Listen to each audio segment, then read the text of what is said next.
everybody, welcome back. Thank you so much for stopping by, I appreciate it. So today I worked on a few different things. First of all, I started out with a little bit of fire alarm, which I was quickly pulled off of to finish this door magnet from last week or the week before. So I went ahead and marked this out with my wet erase marker, and as you can see, I drilled right through perfectly and nailed it on both of these, basically exactly where I wanted my holes.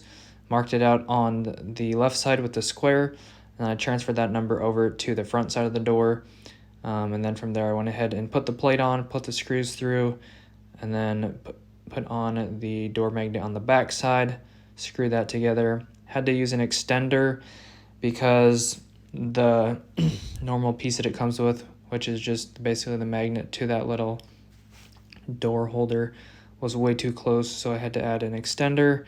And this is the first test right here to see if it is going to fit. And as you can see, it's a perfect fit.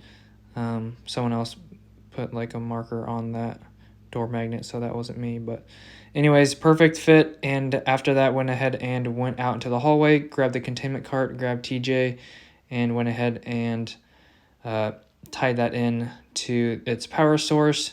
Got that powered up, and as you can see, she's holding very tightly. This is a 120 door holder versus the last one that I did, which was a 24 volt. Basically, I just literally touched it by a hair and it was sucking the door super tight. So super strong magnet, super impressed.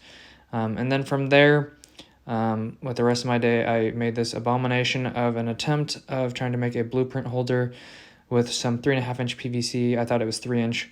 But anyways, 3.5 inch PVC with a 3 inch 2-hole strap. As you can see, didn't quite make it, so I had to use some longer bolts. And this is what I came up with. So that was my attempt, and it works, and whatever. So anyways, thanks for watching.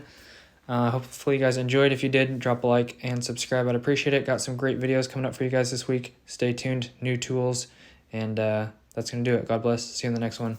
Love you guys. Peace.